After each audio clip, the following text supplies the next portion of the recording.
में सुलभ हूँ, क्योंकि वह मेरी भक्ति में प्रवृत्त रहता है।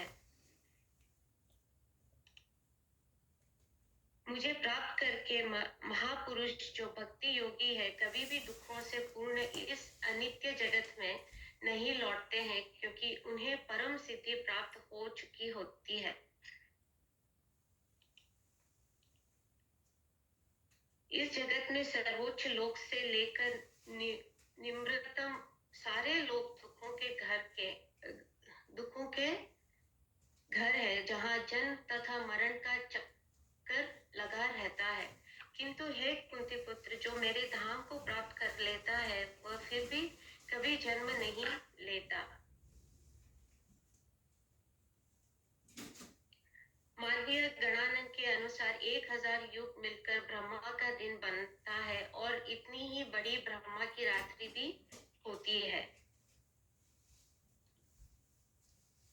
ब्रह्मा के दिन के शुभारंभ में सारे जीव अव्यक्त अवस्था से व्यक्त होते हैं, और फिर जब रात्रि आती है तो वे पुनः अव्यक्त में विलीन हो जाते हैं। जब ब्रह्मा का दिन आता है तो सारे जीव प्रकट होते हैं, और ब्रह्मा की रात्रि होते ही वे असहायवत विलीन हो जाते हैं।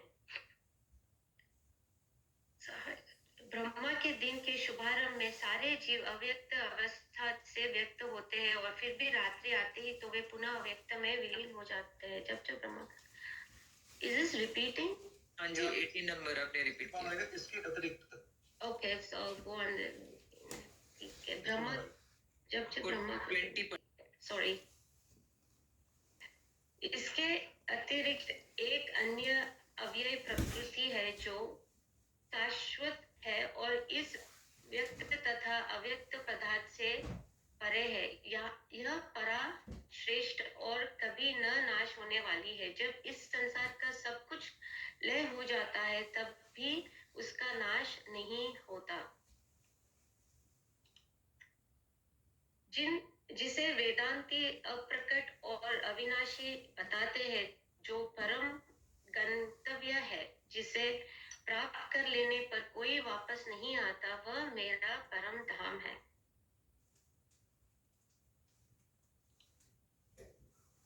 भगवान जो सबसे महान है, अनन्य भक्ति द्वारा ही प्राप्त किए जा सकते हैं। यद्यपि वे अपने धाम में विराजमान है तो भी वे सर्वव्यापी है और उनमें सब कुछ स्थित है। हे भरत श्रेष्ठ, अब मैं उन विभिन्न कालों को बताऊंगा जिसमें इस संसार से प्रयाण करने के बाद योगी पुनः आता है अथवा नहीं आता। जो परम ब्रह्म के ज्ञाता है वे अग्निदेव के प्रभाव में, प्रकाश में, दिन के शुभ क्षण में, शुक्ल पक्ष में या सब सूर्य उत्तरायण में रहता है। उन 6 मासों में इस संसार से शरीर त्याग करने पर उस पर ब्रह्म को प्राप्त करते हैं। जो योगी धुए रात्रि कृष्ण पक्ष में या सूर्य के दक्षिणायन रहने के 6 महीनों में दिवंगत होता है, वह चंद्रलोक को जाता है, किंतु वहां से पुनः पृथ्वी पर चला आता है।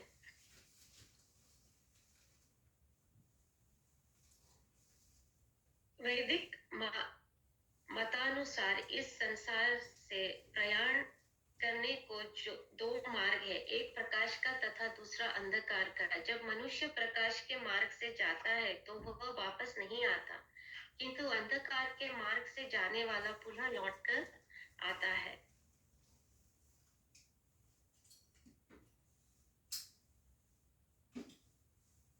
हे अर्जुन, यद्यपि भक्तगण इन दोनों मार्गों को जानते हैं, किंतु वे मोहग्रस्त नहीं होते, अतः तुम भक्ति में सदैव स्थिर रहो।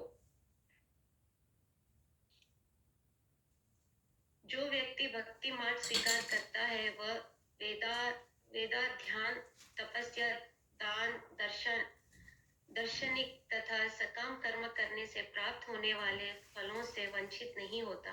वह मात्र भक्ति संपन्न करके इन समस्त फलों की प्राप्ति करता है और अंत में परम नित्य धाम को प्राप्त होता है. So that's chapter 8. So Srila Prabhupada. Jai. Thank you. Sorry for the mistakes, but I was just trying to.